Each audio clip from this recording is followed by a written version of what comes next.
अगर आप दूसरे लोगों को वो पाने में मदद करते हैं जो वो पाना चाहते हैं, तो आप तो वो पा ही लेंगे जो आप पाना चाहते हैं। क्वालिफाइड लोगों को आप जब पोस्ट देते हैं तो ऐसी क्या कॉमन सी प्रॉब्लम है कि आपको उनके अंदर दिखती है? दुनिया भर में व्यक्तियों के पास अलग अलग तरीके की प्रॉब्लम्स हैं। एक तो लोगों के पास विजन नहीं है, गोल्स की क्लैरिटी नहीं है, लोगों को कुछ नहीं पता कि हम जिंदगी में कहाँ जा रहे हैं। उनका टाइम मैनेजमेंट इतना खराब है, वो टाइम यूटिलाइजेशन पैटर्न्स उनके बिल्कुल भी। लोग आपको टाइम एंड गोल गुरु के नाम से जानते हैं और आपने गोप्टा फ्रेमवर्क भी बनाया है। GOPTA is goals oriented positive thinking and actions. वो प्रोकास्टिनेट करते रहेंगे, टाला मटोली करते रहेंगे, डिस्ट्रैक्ट होते रहेंगे, फोकस कुछ है ही नहीं। अच्छा, एक कॉमन प्रॉब्लम जो हर कॉमन इंसान में होती है, ईगो। ईगो कब आएगा? जब आपको लगेगा कि मैं कर रहा हूँ, किसी पर्टिकुलर काम को मैं कर रहा हूँ, मेरी वजह से हो रहा है। अगर मैं चैरिटी भी कर रहा हूँ, मैं कर रहा हूँ, मेरी वजह से हो रहा है। जैसे ही हम उस मैं पर काबू पा लेते हैं। आपका एक इनिशिएटिव है VSJ ग्रोथ हब, लेकिन VSJ, वैश्य, सिख और जैन, इन लोगों का बिजनेस करने का तरीका कुछ यूनिक होता है। ये 3 सबसे बड़ी बिजनेस कम्युनिटीज हैं भारत में और विदेशों में भी फैली हुई हैं। इन लोगों से सीखेंगे। नमस्कार दोस्तों, आज मैं आपको एक ऐसी पर्सनैलिटी से मिलवाने जा रहा हूं जिन्होंने अपनी लाइफ के 25 साल गवर्नमेंट जॉब में बिता दिए और अचानक ऐसा कुछ हुआ कि उन्हें लगा कि अब मुझे पब्लिक में आकर लोगों को मोटिवेट करना चाहिए, उनको उनकी लाइफ का सही डायरेक्शन देना चाहिए। तो मैं स्वागत करता हूं अपने चैनल में संजय जी का। संजय, नमस्कार बहुत रवि स्वागत जी, है। थैंक यू यहाँ बुलाने के लिए। और दर्शकों, आप सभी को नमस्कार। और उम्मीद करता हूँ कि आज की ये टॉक जिस पर्पस से हम कर रहे हैं अच्छी जाएगी। तो सबसे पहला सवाल ये कि 25 साल गवर्नमेंट जॉब में करने के बाद आपको ऐसा क्या महसूस हुआ कि आपको लगा कि मुझे अब पब्लिक में जाना चाहिए? बहुत बढ़िया क्वेश्चन, ये मुझसे सभी लोग पूछते हैं। इनफैक्ट मैंने जब वॉलंटरी रिटायरमेंट लिया, मैं भारत सरकार में था, मिनिस्ट्री ऑफ फाइनेंस में, custom and central excise department में। तो 91 में मैंने ज्वाइन किया और 2016 में वॉलंटरी रिटायरमेंट लिया। सो ये रियलाइजेशन 2016 का नहीं था। इनफैक्ट उससे 10 साल पहले, लगभग 2006 या 7 में हमने ये डिसाइड किया था कि 50 साल की एज में मैं वॉलंटरी रिटायरमेंट लूँगा to follow my passion to help people grow in their personal and professional lifes. और वो कैसे हुआ? I was living a very good life, successful life in office and everywhere, awards, rewards, बहुत सारी recognition मिल रहे थे ऑफिस में। And I was blue eyed officer with my bosses. तो एक ऐसी लाइन मुझे मिली, एक ऐसा कोट मुझे मिला जिसने मेरी ज़िंदगी बदल दी।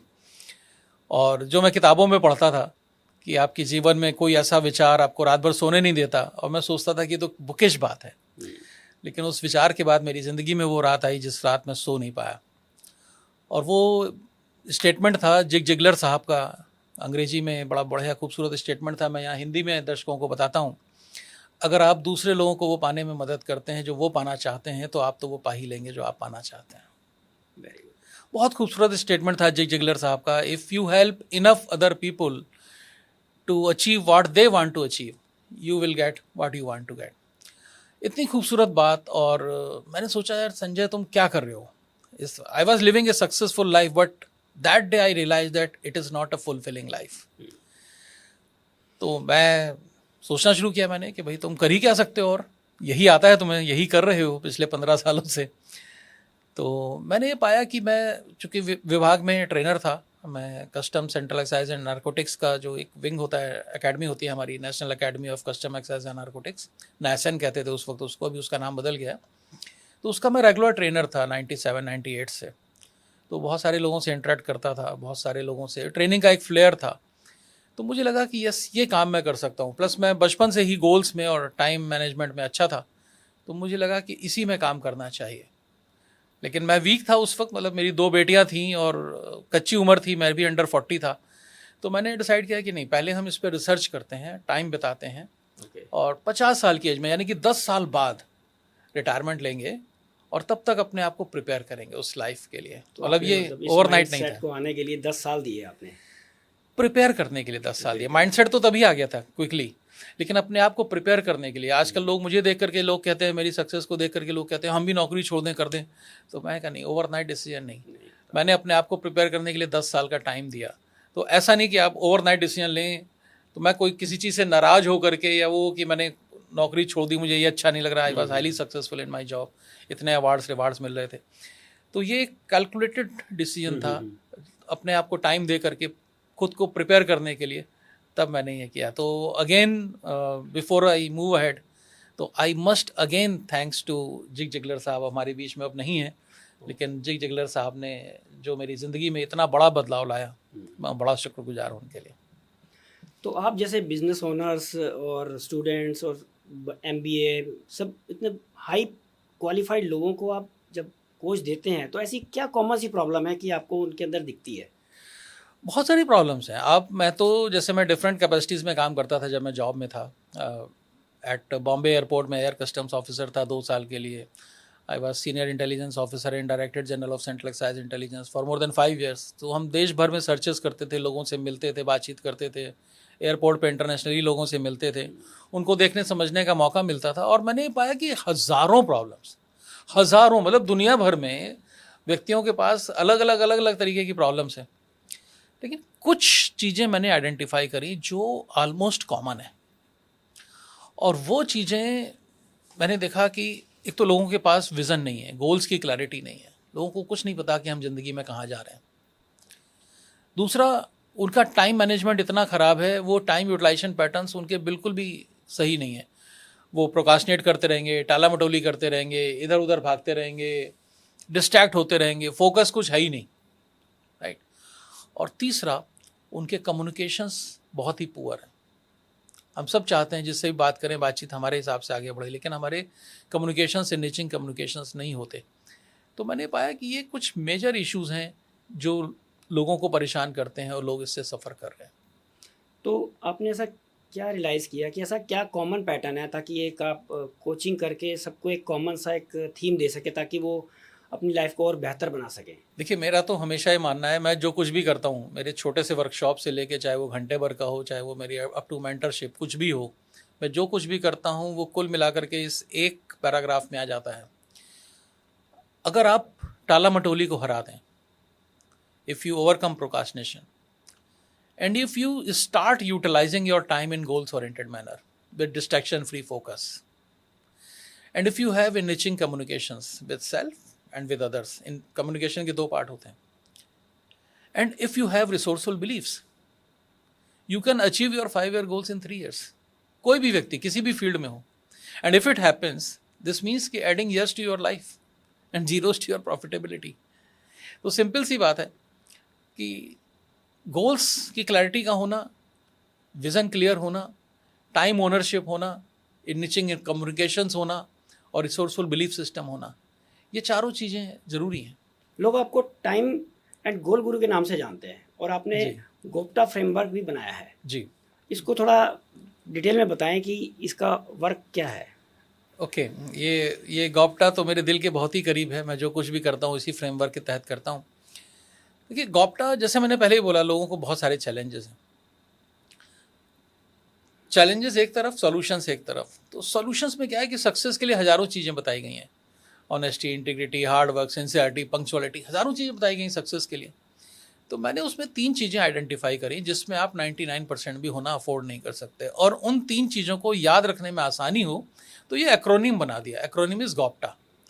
गोप्टा is goals oriented, positive thinking and actions. और मेरी अपनी डेफिनेशन है इनकी। I am saying if you are goals oriented, your every thought, every action, every time utilization pattern is towards achieving your goals. और हर वक्त आप अपने आप से ये प्रश्न पूछने की कला विकसित करते हैं, इस वक्त जो मैं कर रहा हूँ वो मेरे समय का सही इस्तेमाल है कि नहीं। दूसरा, positive thinking. Apart from old definition कि भाई पॉजिटिव वैल्यूज होनी चाहिए, पॉजिटिव बिलीफ्स होने चाहिए, वो तो सब सही है ही है। मेरी डेफिनेशन ये है कि अगर आपकी पॉजिटिव थिंकिंग है, you protect your self image. You don't allow anybody else to tell you what you are capable of doing, what you are not capable of doing. हम हिंदुस्तानी ही क्या, पूरे वर्ल्ड के लोग पुअर सेल्फ इमेज के शिकार हैं। दूसरे लोग हमारी सेल्फ इमेज को डाउन कर देते हैं कहीं ना कहीं, और हमारा कॉन्फिडेंस लेवल डगमगा जाता है। और तीसरा जो सबसे ड्रास्टिक चेंज है वो है एक्शन की डेफिनेशन में। एक्शन की पुरानी डेफिनेशन है लगे रहो जब तक सफलता ना मिल जाए। भाई लगे तो आप रहोगे, भाई जो भी आप काम कर रहे हो, अगर आप वकील हो तो वकालत करोगे, डॉक्टर हो डॉक्टरी करोगे, अगर आप मैन्युफैक्चरर हो मैन्युफैक्चरिंग करोगे, एक कोच कोचिंग करेगा, टीचर पढ़ाएगा, स्टूडेंट पढ़ेगा, दुकानदार दुकानदारी करेगा, मिठाई वाला मिठाई बेचेगा, लगे तो आप रहोगे ही जो भी काम आप कर रहे हो।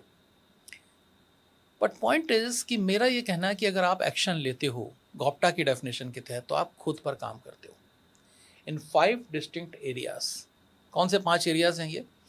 आप गोल्स ओरिएंटेड स्किल्स अक्वायर करते हो, आपको आपके लक्ष्य की तरफ ले जाने के लिए कौन सी स्किल्स चाहिए वो आप अक्वायर करते हो।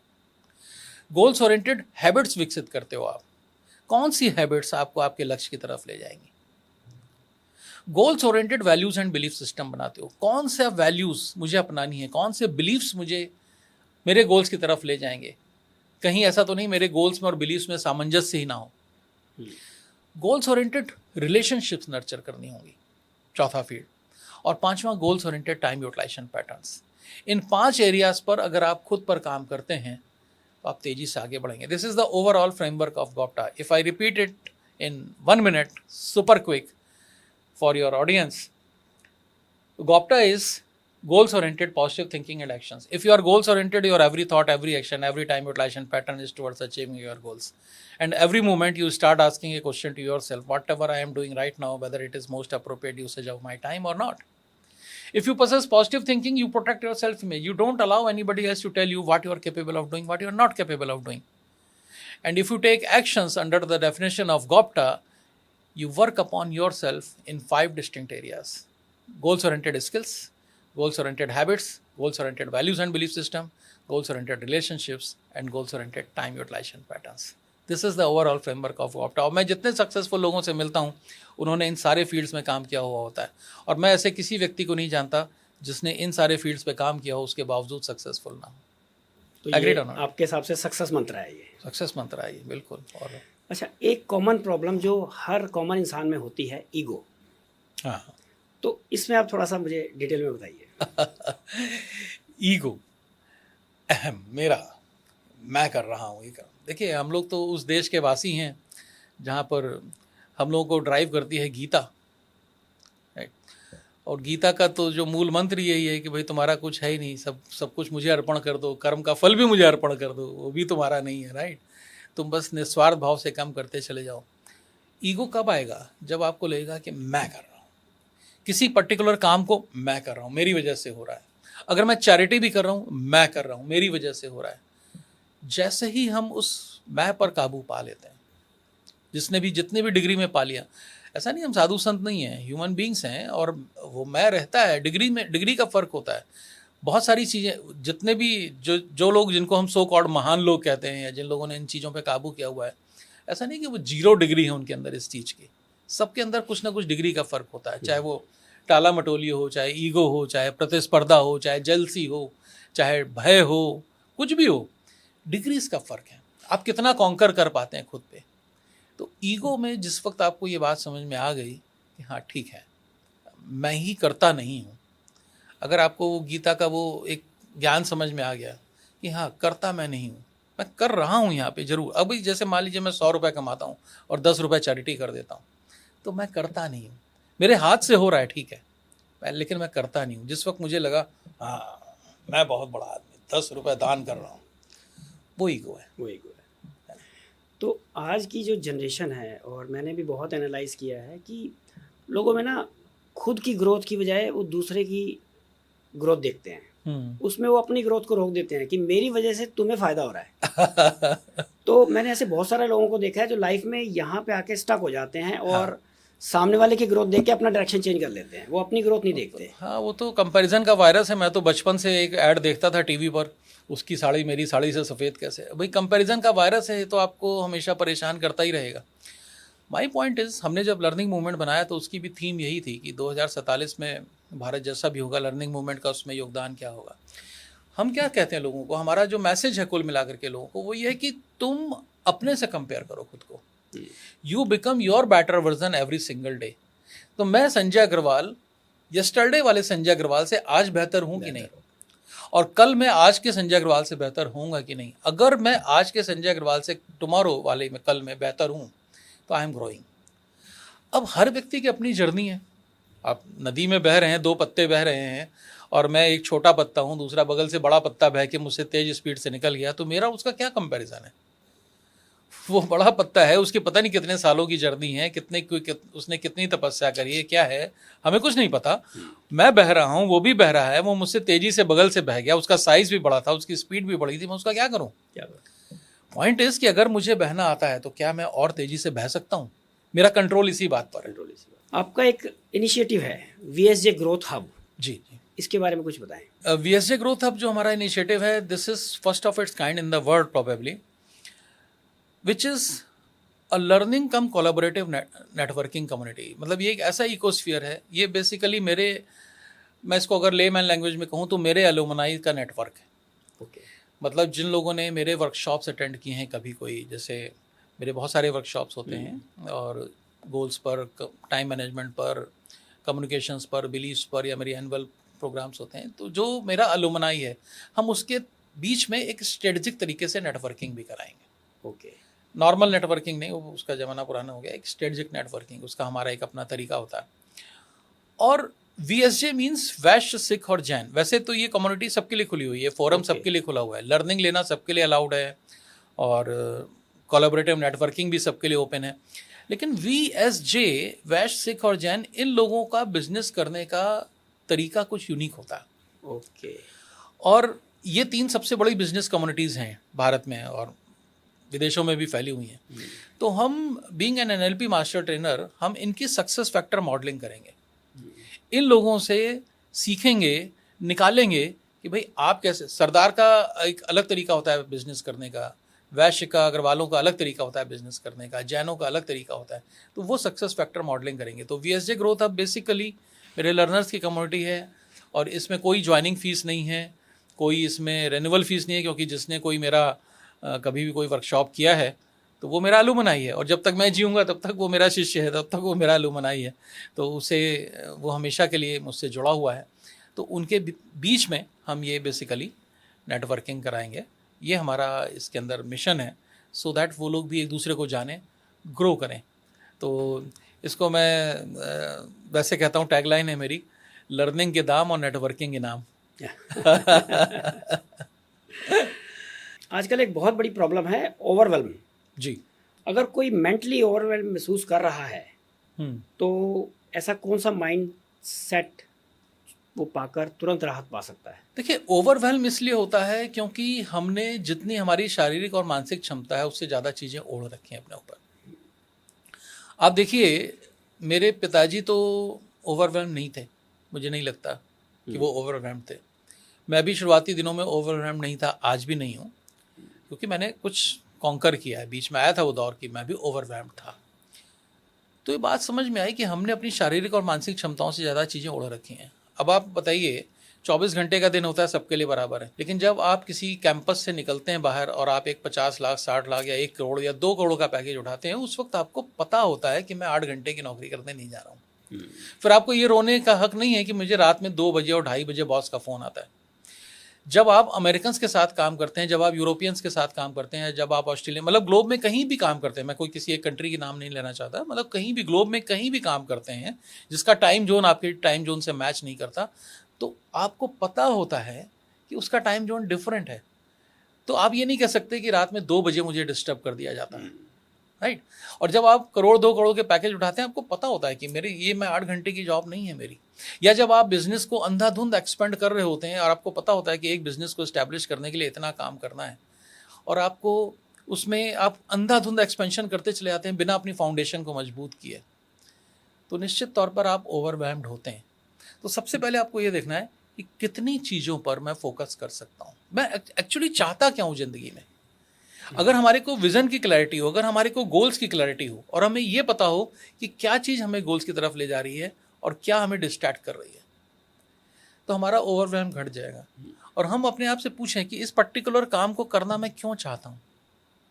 अगर हमने अपने आप को एनालाइज करना शुरू किया तो हमें पता चलेगा कि बहुत सारी चीज़ें ऐसी हैं जिन्हें हमें करने की आवश्यकता ही नहीं है। बहुत सारी चीज़ें ऐसी हैं जो हमने ज़बरदस्ती अपने ऊपर ओढ़ रखी हैं। बहुत सारे संस्थाओं से हम जुड़े रहते हैं, बहुत सारे ऑर्गेनाइजेशन से जुड़े होते हैं जो वॉलंटियर बेस्ड होती हैं, और हम 1, 2, 3, 5 और 7 अपने नाम की खातिर जुड़ते चले जाते हैं, और वहाँ पे हमें टाइम देना पड़ता है, ओवरवेल्म्ड होगा ही। आप देखिए ना, कहीं तो लिमिट करिए अपनी ज़िंदगी को। क्यों? क्योंकि आप चाहे जितना प्रयास कर लें, 24 घंटे के दिन को आप 24 घंटे 1 सेकंड का बना नहीं सकते, बिल्कुल। राइट? और आपको उसी दौरान अपने घर-बार को भी देखना है, आपको उसी दौरान अपने मौज-मस्ती, एन्जॉयमेंट भी देखना है, उसी दौरान सोशल सर्किल भी देखना है, उसी वक़्त अपनी सेल्फ ग्रोथ पे भी काम करना है, घूमना-फिरना भी है, सब कुछ करना है उसी दौरान। सोना भी है, जो कि कंपल्सरी है, ये सारी चीज़ें कंपल्सरी हैं। तो जब समय को बढ़ा नहीं सकते और जाने-अनजाने में ही सही, आप अपने शारीरिक और मानसिक क्षमताओं से ज़्यादा चीज़ें अपने ऊपर ओढ़ लेंगे, तो ओवरवेल्म्ड होंगे। तो उसे ऑब्ज़र्व किए जाने की और करेक्ट किए जाने की आवश्यकता है। तो आज की जो जनरेशन है, अगर हम उनकी बात करें कि एक प्रदेश से दूसरे प्रदेश बच्चे पढ़ने आते हैं और पार्ट टाइम काम भी करते हैं, तो उनके ऊपर भी ओवरलोड प्रेशर है बिल्कुल। कि अपना मेंटेनेंस भी देखनी है, पेरेंट्स पे ज़्यादा बोझ भी ना पड़े, पढ़ाई भी करनी है, तो उससे वो कैसे बच सकते हैं? देखिए, उससे वो ऐसे बच सकते हैं कि वो एक एक लाइन खींच लें अगर सादे कागज़ पे, कि मेरे पास जो टाइम जहाँ-जहाँ जाता है, उनमें से क्या चीज़ें ऐसी हैं जो मेरे लिए कंपल्सरी हैं और क्या चीज़ें ऐसी हैं जो मेरे लिए कंपल्सरी नहीं हैं। जैसे फॉर एग्ज़ाम्पल, पढ़ने जाने के लिए क्लासेस में रूम में जाना कंपल्सरी है। घर पर होम स्टडी करना कंपल्सरी है, होमवर्क करना कंपल्सरी है, राइट? अगर मुझे सर्वाइवल के लिए कहीं कुछ पार्ट टाइम काम करना है, वो भी कंपल्सरी है, that is part of life. मुझे थोड़ा-सा अपने एन्जॉयमेंट के लिए दोस्तों के साथ मौज-मस्ती एन्जॉयमेंट भी करना है, थोड़ा कभी कॉफ़ी पीने, चाय पीने भी बाहर जाना है, वो भी कंपल्सरी है। लेकिन उस अब ये कंपल्सरी और नॉन कंपल्सिव के बीच में आ गया, इसमें मॉडरेशन आ गया, कितना टाइम। मुझे मौज-मस्ती के लिए रील्स भी देखनी है, वो भी कंपल्सरी है, लेकिन अब ये टुवर्ड्स नॉन कंपल्सरी में चला जाता कंपल्सरी है। में आ गया। अब फिर अगेन मॉडरेशन आ गया। तो जब आप अपनी सारी एक्टिविटीज़ को देखोगे, एग्जामिन करोगे, तो आप ये पाओगे कि इनमें से बहुत सारी ऐसी हैं जो कंपल्सरी हैं, जैसे पढ़ाई करना, जिसके लिए हम आए हैं, इसको करने के लिए, कोर्स को करना, अपना फोकस बनाए रखना कंपल्सरी है, अपना वो काम करना, अगर मान लीजिए पेरेंट्स पे बर्डन नहीं डाल रहे हैं और हम कुछ पार्ट टाइम वर्क कर रहे हैं, तो वो भी कंपल्सरी है, उसे करना है। तो कंपल्सरी और नॉन कंपल्सरी और एक बीच की भी एक थिन लाइन होती है, उसमें अगर हमने एक बार कैटेगराइज कर लिया, 5 मिनट का प्रोसेस है, कागज़ पे लिख लिया, तो हमारा बहुत सारी चीज़ें सॉर्टेड हो जाती हैं। मैं हमेशा एक बहुत ही खूबसूरत बात कहता हूँ अपनी बात को, हालांकि मैं कह रहा हूँ मेरी बात बड़ी खूबसूरत है, इसको मेरी एरोगेंस के तौर पे मत लीजिएगा। वो ये कि दिमाग से सोचें, लेकिन कागज़ पर सोचें। दिमाग में ना सोचें, दिमाग से सोचें, ब्रेन को अप्लाई करके सोचें, लेकिन कागज़ पे सोचें। क्यों? क्योंकि बचपन से आज तक इस ब्रेन में, दिमाग में लाखों करोड़ों नहीं, अरबों खरबों भी नहीं, पता नहीं कितने थॉट्स हैं। उनके बीच में ये नया थॉट खो जाएगा, और अगर आप कागज़ पे सोचेंगे तो कागज़ ब्लैंक है। अब दिमाग से चीज़ें निकल के ही आएंगी, रैशनल चीज़ें निकल के आएंगी, प्रॉस एंड कॉन्स एग्जामिन करेंगे, किस चीज़ में क्या फ़ायदा है, किस चीज़ में क्या नुकसान है, वो आपको सामने नज़र आ जाएगा कागज़ पे। 5 मिनट के अंदर सॉर्टेड हो जाएंगे आप। तो जब भी ओवरवेल्म्ड हो, कागज़ पर सोचें, देखें क्या कंपल्सरी है, क्या नॉन कंपल्सरी है। तो संजय जी ने बहुत बढ़िया बात की है कि आज की जो जनरेशन है बहुत स्ट्रगल कर रही है, पढ़ाई भी करनी है, पार्ट टाइम जॉब भी करनी है, पेरेंट्स पे ओवर बोझ ना पड़े, तो हर चीज़ का एक सिस्टम होता है। आप उनको अलाइन कीजिए, आप उनको पेपर पे रखिए, कौन सी चीज़ें कंपल्सरी हैं, कौन सी नॉन कंपल्सरी हैं, और उसके बाद अपने लिए भी टाइम दीजिए कि आपको अपनी हॉबी पे भी टाइम देना है। अगर आप सब 24 के 24 घंटे यूज़ कर लेंगे तो आपके लिए तो टाइम बचा ही नहीं, तो इसलिए आपकी ग्रोथ रुक जाएगी, आप स्टक हो जाएंगे उस चीज़ में। तो ये बहुत अच्छा पॉइंट निकल के आया है कि आप सब चीज़ों को पेपर पे लिखें, कंपल्सरी या नॉन कंपल्सरी लिखें, जो नॉन कंपल्सरी नहीं है उनको आप एक साइड कर दें, कंपल्सरी चीज़ों को करना ज़रूरी है। नॉन कंपल्सरी ठीक है, 4 में से आज 2 कर ली, कल 2 कर ली, तो इसलिए अपनी लाइफ को आप खुद मैनेज कीजिए और देखिए लाइफ एकदम स्मूथ हो जाएगी। जितना अभी आपको लग रहा है कि मैं बहुत प्रेशर में हूँ, सुबह 7 बजे उठता हूँ, रात को 12-1 बज जाते हैं, जब आप इन चीज़ों को आप पेपर पे लिखेंगे तो देखना बहुत सा आपका टाइम बचेगा और आप बहुत फ्री महसूस करेंगे। Yes, that's true. बहुत अच्छे से समराइज कर दिया आपने। तो संजय जी आपका एक वर्कशॉप है ऑन योर टाइम, ये प्रोडक्टिविटी पे फोकस करता है, और एक ईमानदार सवाल, आपको ऐसा क्यों लगता है ज़्यादा प्रोडक्टिविटी सिस्टम लॉन्ग टर्म में फेल हो जाते हैं? बिल्कुल सही बात। सिस्टम्स नहीं, इनफैक्ट टूल्स फेल हो जाते हैं। देखिए, टिप्स एंड टेक्निक्स और टूल से ज़िंदगी चलती नहीं है। अभी आप गूगल पे डालिए हाउ टू मैनेज टाइम, तो 0.1 सेकेंड में 2 करोड़ टिप्स निकल करके आ जाएंगे, राइट? ढूंढते रहिए उसको, क्या मेरे काम का। लेकिन वो वर्क नहीं करती। क्यों? क्योंकि टिप्स और टेक्निक्स तब तक काम की नहीं है जब तक हमारा माइंडसेट ही नहीं है, हमें टाइम की ओनरशिप ही नहीं है, इस बात की समझ ही नहीं है कि टाइम कितना इंपॉर्टेंट है। हम टाइम को ओन नहीं करते। तो टाइम मैनेजमेंट भी अपने आप में एक पुराना कॉन्सेप्ट है। मैं तो कहता हूँ टाइम ओनरशिप। तो मेरा इसीलिए ओन योर टाइम वर्कशॉप का नाम है। टाइम ओनरशिप एक कॉन्सेप्ट है जिसके तहत हम कहते हैं यू ओन द टाइम। जो कुछ भी है, जो भी काम करना है, इसी दौरान करना है, राइट? हर जाते हुए सेकंड के साथ ये फासला कम हो रहा है। Time is a portion of your life and you cannot allow yourself to eat a pie of it. You cannot allow anybody else to eat a pie of it. You cannot allow anybody else to waste a pie of it. Time is a portion of your life. और जब भी आपका मन करे, ये metaphor दिमाग में रख लीजिए, ये करके देखिएगा, आपको टाइम की इंपॉर्टेंस का पता चल जाएगा। जिन लोगों ने हमें टाइम की इंपॉर्टेंस सिखाई नहीं, वो सिर्फ वर्स्ट डेफिनेशन जो टाइम की है, टाइम इज़ मनी, वो सिखाई है हमें। बचपन से हमने वही सीखा है कि time is money. Time is not money. Money is an renewable resource. खो जाता है लोगों के पास, दोबारा वापस आ जाता है, लेकिन जो टाइम चला गया वो नॉन रिन्यूएबल रिसोर्स है, वो कभी वापस नहीं आता। तो ये चीज़ हमेशा ध्यान रखिएगा। जब भी किसी को टाइम के बारे में पता चले, आप ये ध्यान रखिएगा, हर जाते हुए सेकंड के साथ बचा हुआ समय कम हो रहा है। एंजॉयमेंट लेवल बढ़ाइए, मैक्सिमाइज करिए, रिलेशनशिप बेहतर कीजिए, घर के साथ एंजॉय कीजिए। That's it about it. This is time ownership. तो जब तक इस माइंडसेट पे काम नहीं होगा, जब तक हम ये समझेंगे ही नहीं कि हमें टाइम को ओन करना जरूरी है, हमें अपने समय को सही तरीके से अपने लक्ष्य प्राप्ति के लिए इस्तेमाल करना जरूरी है, जब तक हमारा फोकस टाइम यूटिलाइजेशन पे नहीं होगा, तब तक हम टाइम को स्पेंड करते रहेंगे, तब तक हम टाइम को किल करते रहेंगे। तो हमें टाइम को स्पेंड नहीं करना है, हमें टाइम को यूटिलाइज करना है। That is important. तो उस माइंडसेट चेंज हुए बगैर, चाहे जितने टिप्स एंड टूल्स और प्रोडक्टिविटी के टूल्स ले आइए, सिस्टम्स लगा लीजिए, वो सब फेल हो जाएंगे लॉन्ग रन में। मेरा ये मानना है। तो अगर हम थोड़े बड़े स्तर पे सोचें जी, कि आज भारत को सबसे ज़्यादा इनर ट्रांसफॉर्मेशन की ज़रूरत है, बिल्कुल, हमेशा से थी। तो इसके बारे में थोड़ा बताइए आप। देखिए, इनर ट्रांसफॉर्मेशन, इसके दो पहलू हो गए। बीइंग हिंदू, हम मानते हैं कि भाई आत्मा होती है, आत्मा की प्रगति होती है। खैर, सब लोग नहीं मानते। चलिए, उस इशू से अभी अपने आंसर को अलग कर लेते हैं कि आत्मा होती है कि नहीं, पुनर्जन्म होता है कि नहीं, उससे आंसर को अलग कर लेते हैं। लेकिन ये तो फैक्ट है कि जितने दिन हम इस पृथ्वी पर हैं, हमारा ये मकसद तो होना ही चाहिए कि हम अपनी मौज मस्ती, इंजॉयमेंट लेवल को बढ़ाएं। राइट? तो वो कैसे बढ़ेगा? अब हमारे हर एक व्यक्ति के दिमाग में मौज मस्ती, इंजॉयमेंट की डेफिनेशन अलग है। किसी के दिमाग में वो घूमना फिरना है, किसी के दिमाग में शाम को पार्टियां करना है, किसी के दिमाग में रात को बैठ के टीवी देखना है 1 बजे तक, किसी के दिमाग में दोस्तों के साथ पार्टी करना है, किसी का रिलेटिव्स को बुलाना है, कोई अपने परिवार के साथ एंजॉयमेंट करना चाहता है। वो डेफिनेशंस अलग है, सबकी अलग। बट फैक्ट रिमेंस कि जिसमें भी हमें खुशी मिलती है, हमें चाहे गोल्फ खेलने में खुशी मिलती है, हमें चाहे चेस खेलने में खुशी मिलती है, जिसमें भी हमें खुशी मिलती है, हमें चैरिटी करने में, सोशल सर्विस करने में खुशी मिलती है, हम उस काम को ज़्यादा करें। जब हम उस काम को ज़्यादा करते हैं तो ओवरवेल्म नहीं होते। क्यों? क्योंकि हम खुश हैं उसमें, उस काम को करते हुए। तो अल्टीमेटली हमें अपने खुशी के लेवल को बढ़ाना है और हर व्यक्ति को अपना बेटर वर्जन बनना है, every single day. That is the purpose. Agreed और नॉट? एग्रीड। जितने भी बिजनेस ओनर्स हमें देख रहे हैं, आप उनको ऐसी क्या सलाह देना चाहेंगे कि अपना बिजनेस और पर्सनल लाइफ दोनों में बैलेंस बना के आगे बढ़े? ये बहुत ज़रूरी है। जैसा मैं अभी पिछले डिस्कशन में कह के आया, और मैंने जैसे बोला था पहले कि दुनिया में बहुत सारी प्रॉब्लम्स मैंने देखी, चैलेंजेस देखी, जिसमें से 5 मैंने सेलेक्ट करी, 3 की आज बात कर ली थी। उसमें से एक प्रॉब्लम ये भी है, maintaining balance among different walks of life.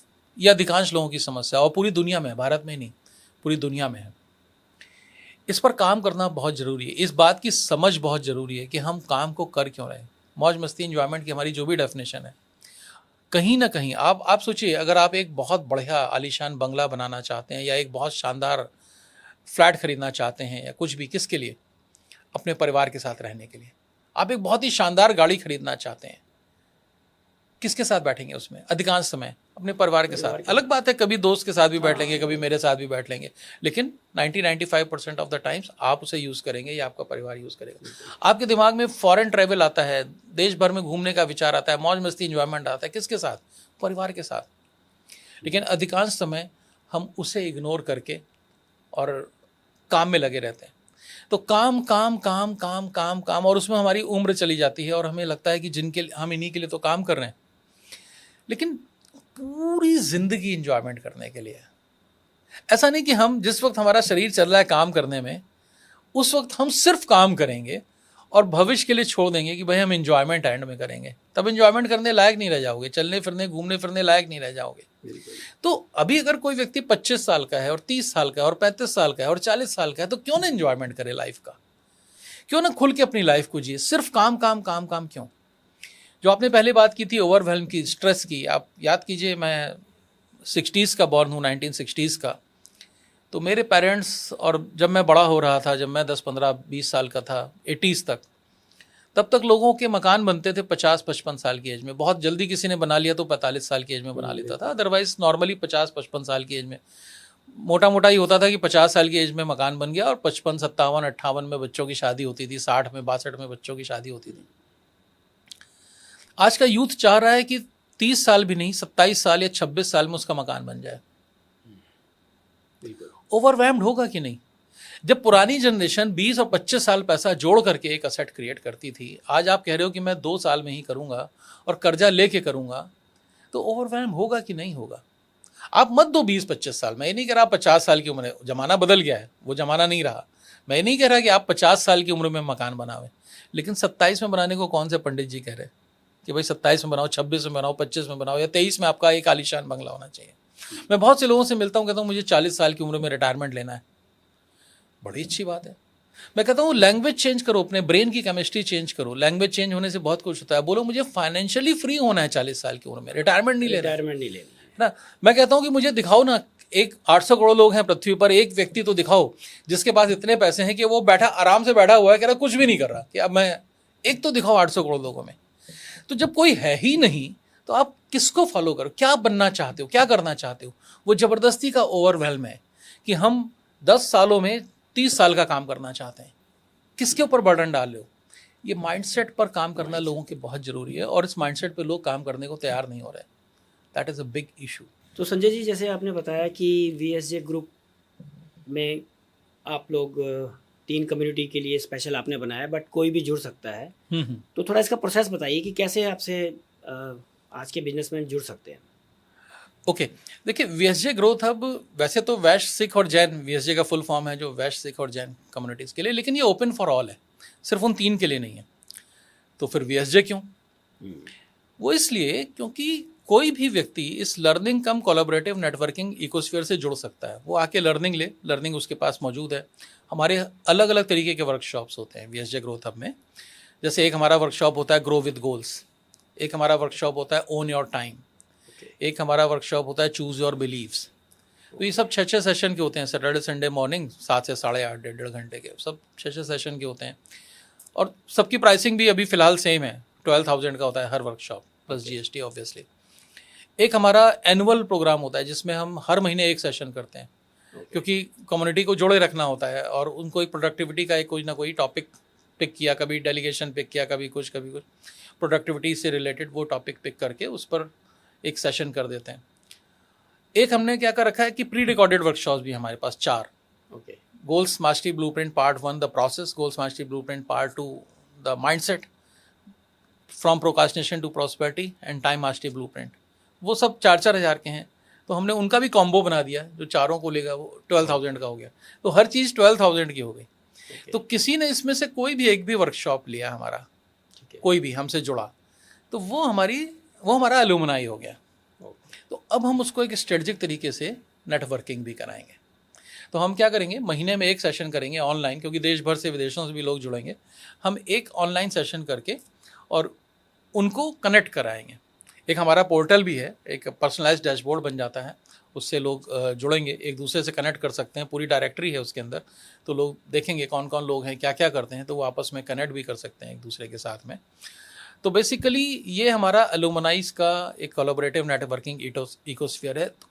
In principle ये लर्निंग कम्युनिटी है, राइट, जो कि अपने बेटर वर्जन बनना चाहती है एवरी सिंगल डे, अपने गोल्स पे काम करना चाहती है, अपने टाइम ओनरशिप पे काम करना चाहती है, अपने कम्युनिकेशंस पे काम करना चाहती है, अपने बिलीव्स पे काम करना चाहती है। तो हर तरह के ऑप्शंस हैं। मंथली प्रोग्राम में कोई आ सकता है, एनुअल में आ सकता है, या प्री रिकॉर्डेड, किसी के पास टाइम नहीं है हमारे वर्कशॉप में हमारे टाइमिंग पे आने का, प्री रिकॉर्डेड कॉम्बो देख सकता है। कैसे भी करे वो हमसे जुड़े और तेज़ी से ग्रो करे, यही इसका कॉन्सेप्ट है। तो अब वीएसजे की जहाँ तक बात आई, तो वीएसजे का ये है कि जो वैश्य, सिख और जैन है, इनका काम करने का तरीका कुछ खास होता है। तो बिकॉज जैसा मैंने पहले भी बताया था, because I am a master trainer of NLP, so हम क्या करते हैं कि एक सक्सेस फैक्टर मॉडलिंग एक कॉन्सेप्ट होता है। तो इनके सक्सेस फैक्टर्स निकालेंगे हम, इनके लिए खास प्रोग्राम क्रिएट करेंगे और इनके सक्सेस फैक्टर्स निकालेंगे और दूसरों के साथ भी उनको शेयर करेंगे, राइट। तो इस तरीके से इन कम्युनिटीज़ का जो काम करने का तरीका है, जो उनका क्रक्स है, जो मूल तत्व है, उसे निकाल करके उससे दूसरे लोगों को लाभ पहुंचाएंगे, सभी सीखेंगे उसको। तो आपसे जुड़ने के लिए कैसे कांटेक्ट करें आपसे? मुझसे जुड़ने के लिए vsjgrowthhub.com वेबसाइट है, ओके। और यहाँ पर अभी स्क्रीन पर QR कोड आ जाता है एक, और नीचे अभी एक लिंक दे दीजिएगा यूट्यूब में इसमें, और उस पर क्लिक करेंगे तो एक आप फ्री आईडी क्रिएट करिए, और आईडी क्रिएट करेंगे आप, उसके अंदर आप जाएंगे, हमने उसमें टेस्ट क्रिएट किए हुए हैं। जैसे टाइम मैनेजमेंट और प्रोक्रास्टिनेशन से रिलेटेड आपसे 12-15 क्वेश्चंस पूछे जाएंगे, और आप जो जवाब देंगे हमारा सॉफ्टवेयर उसके आधार पे एक रिपोर्ट जनरेट करेगा, जिसमें आपके पैटर्न्स पता चलेंगे, क्या क्या रोक रहे हैं आपको, ब्लॉक कर रहे हैं। ऐसे ही गोल्स पर एक है, ऐसे ही स्टूडेंट्स के लिए एक है, कई टेस्ट हैं उसके अंदर, और हमने इसको बनाने में लाखों रुपया खर्च किया, लेकिन सब फ्री कर दिया। आप आइए, अपनी फ्री आईडी क्रिएट करिए, वो टेस्ट लीजिए और अपने पैटर्न्स पहचानिए, अपने पैटर्न्स पहचानिए। vsjgrowthhub.com पे जा करके इसमें अपनी आईडी क्रिएट करके, और आप उस पर काम कीजिए, चाहे हमारे साथ करिए, चाहे कहीं से भी करिए। आपको पता चल जाए कि भाई ये पैटर्न है जो मुझे रोक रहा है। जैसे मुझे नो कहना नहीं आता, आपको ये पता चल गया कि ये पैटर्न मुझे रोक रहा है, तो आप जहाँ से चाहे वहाँ से काम करें। आपके अवेयरनेस में आ गया कि ये पैटर्न मुझे रोक रहा है, या आपको ये पता चल गया कि भाई मैं गोल सेट नहीं करता, या मुझे ये नहीं पता कि डिज़ायर और गोल के बीच में फ़र्क क्या है। अगर ये बात आपको पता चल जाए तो आप जहाँ से चाहे वहाँ से काम कीजिए। हमारे साथ काम करना चाहें हमारे साथ करिए, हमारी सेवाएं लीजिए, नहीं तो जहाँ से चाहे करना चाहे करिए। तो ये सारी चीज़ें हमने उसमें क्रिएट कर रखी हैं। एक वेलकम गिफ्ट में हमने एक वर्कशॉप भी करते हैं 1.5 घंटे का, ड्रीम्स टू रियलिटी ब्लूप्रिंट। बहुत डिटेल में बताते हैं क्या क्या प्रॉब्लम्स है लोगों के साथ में, कौन से 4 पिलर्स ऑफ एक्सपोनेंशियल ग्रोथ पे काम करना ज़रूरी है, गॉप्टा एनएलपी फ्रेमवर्क क्या है, एनएलपी क्या चीज़ है, एनएलपी कैसे वर्क करती है, वो सारी चीज़ें उसमें एक्सप्लेन करते हैं कि कैसे आप तेज़ी से ग्रो करते हैं। वो सब फ्री कर रखा है हमने वो लोगों को। तो दर्शकों, संजय जी ने बताया कि उन्होंने बहुत मेहनत से एक ऑटो सिस्टम बनाया है, जिसमें आप वहां जाके कुछ क्वेश्चन के आंसर देंगे तो आपको पता लग जाएगा कि आपके अंदर क्या प्रॉब्लम है, कौन सी चीज़ आपको रोक रही है। तो प्लीज़ इसको आप ज़रूर यूज़ कीजिए, और इसमें आपको लिंक में और डिटेल भी मिल जाएगी, एक फ्री वर्कशॉप का वीडियो भी मिलेगा, उसको आप ज़रूर देखिए। हो सकता है आपकी लाइफ छोटे से इस टिप से बदल जाए। गुड। और वो जो फ्री वर्कशॉप है वो मतलब वीडियो प्री रिकॉर्डेड नहीं है, बाकायदा लाइव होगी 1.5 घंटे की। हर महीने हम एक बार करते हैं उसको, तो उसमें रजिस्टर कर लेंगे वो अपना एक फॉर्म भर करके, और वो फ्री है और लाइव देंगे हम उसमें, ताकि लोग पूछ भी सकें, क्वेश्चंस भी कर सकें। That is always there. तो जैसा कि दर्शकों ने देखा, आज जो भी हम लोगों ने संजय जी के साथ एक डिस्कशन की है, उसमें एक पॉइंट निकल के आया है कि माइंडसेट, कि हम लोग माइंडसेट अपना नहीं कर पाते हैं, बस भागम भाग की दौड़ में लगे रहते हैं। सुबह उठे, शाम को, रात को सोए, सुबह उठे फिर शाम को आए। तो इसमें हम अपने लिए पर्सनल लाइफ के लिए कुछ हमारे पास टाइम नहीं है, ना ही हमारा कोई गोल्स है, ना ही हमारा कोई मिशन है। तो इस भागम भाग की दौड़ से निकलने के लिए आप संजय जी से ज़रूर कॉन्टैक्ट कीजिए, और एक नहीं तो एक अपना गोल बनाइए, एक पेपर पे, फ्रेम पे लिखिए क्या चीज़ें इंपॉर्टेंट हैं, क्या चीज़ें नहीं इंपॉर्टेंट हैं, और आपकी लाइफ में ज़रूर कुछ ना कुछ बदलाव आएगा। और मैं मानता हूँ कि अगर 50 या 100 लोगों की लाइफ में बदलाव आता है तो ये पॉडकास्ट बहुत ही हमारा सक्सेसफुल माना जाएगा। बिल्कुल बिल्कुल। तो संजय जी, बहुत अच्छा लगा हमारे दर्शकों को, और थैंक यू। हमें भी बहुत अच्छा लगा आपसे इतनी महत्वपूर्ण जानकारी लेने के लिए, क्योंकि मैं समझता हूँ कि ये अपने आप में एक अलग ही वर्कशॉप है। माइंडसेट, जो मैंने आज तक यूट्यूब पे भी कोर्सेज वगैरह देखे हैं, वो बिजनेस कोचेस ज़्यादा देखे हैं, माइंडसेट कोचेस मैंने नहीं देखा। तो मैं आपका बहुत बहुत थैंक यू करता हूँ कि आप लोगों की ज़िंदगी बदलने का आपने एक जिम्मा उठाया हुआ है जी, और ऐसे ही आप लोगों को प्रेरणा देते रहें और उनकी लाइफ बदलते रहें।